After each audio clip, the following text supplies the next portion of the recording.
കാരണം ഓട്ടോയ്ക്കും kilometre, tempo ട്രാവലിനും kilometre, പിക്കപ്പിനും kilometre. അത് ശരിയാണല്ലോ. നമ്മൾ ഓട്ടോ എടുത്ത് ഓടിയപ്പോലും കിലോമീറ്റർ ഇത്ര രൂപ. അതെ.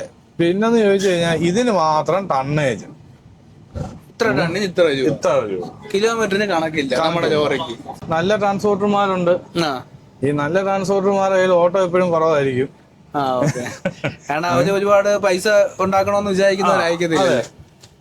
പിന്നെ അല്ലാതെ എല്ലാം ഈ കയ്യിലെ 5 വിരൽ ഒരുപോലല്ല, പക്ഷെ ഒരു ശരീരത്തിൽ നിന്ന് വരുന്നതാണ്.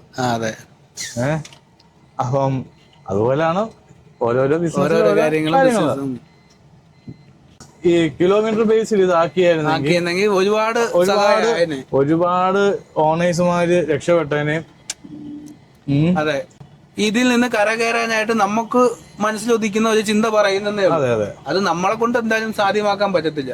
ഇത് കാണുന്ന നേതാക്കന്മാര് സാധ്യമാക്കി ശ്രമിക്കണം.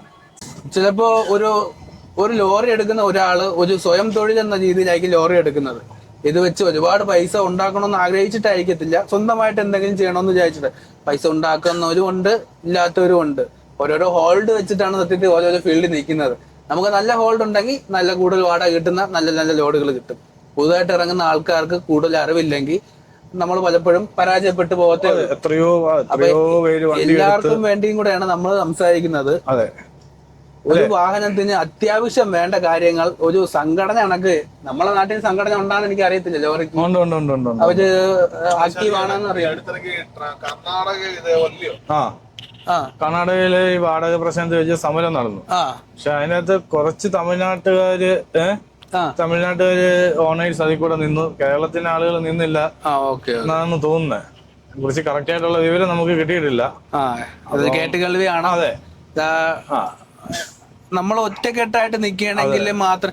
ലോറി ഡ്രൈവർമാരെന്ന് പറയുന്നത് ഒരു വലിയ സമൂഹം തന്നെയുണ്ട്. ലോറി ഡ്രൈവർമാരും ഓണർമാരും ഒരു വലിയ എത്രയോ അവരൊന്നും ഒത്തുപിടിച്ചാൽ ഈ നാട്ടിൽ മാറ്റാൻ പറ്റാത്തതായിട്ട് ഒന്നും കാണത്തില്ല എന്ന് എന്റെ ഒരു ഇത്തിരി നാളത്തെ ഒരു യാത്രക്കിടയിൽ എനിക്ക് മനസ്സിലായ കാര്യം കൂടിയാണ്. പക്ഷെ ആരും ഒന്നിനു വേണ്ടിയും ശ്രമിക്കുന്നില്ല. എല്ലാവരും സ്വന്തം കാര്യം നോക്കുക, സ്വന്തം ലോഡ് എടുക്കുക, സ്വന്തമായിട്ട് എന്തെങ്കിലും കിട്ടുന്നതായിരിക്കുക. ഈ ഒരു വണ്ടിക്ക് ഒരു സാധാരണക്കാരൻ എടുക്കുകയാണെങ്കിൽ എന്തൊക്കെ ചിലവുണ്ടെന്ന് ചിന്തിക്കാവുന്ന കാര്യങ്ങളുള്ളൂ. നമ്മൾ പുറത്തു നോക്കി കഴിഞ്ഞാൽ വണ്ടി മെയിൻ്റെനൻസ്, ടയറിന്റെ കാര്യങ്ങള്, ഡീസല്, ടോള്, അല്ലേ, ശമ്പളം, ഫുഡ്. ഇതിൽ ഫുഡ് വെച്ച് കഴിക്കണമെങ്കിൽ നമുക്ക് അതിൻ്റെതായ ചിലവും കാര്യങ്ങളൊക്കെ ഉണ്ട്. അപ്പൊ എല്ലാ കാര്യങ്ങളും നമ്മൾ ഈ ഒരു വാടകയുടെ പുറത്താണ് ആശ്രയിച്ചിരിക്കുന്നത്.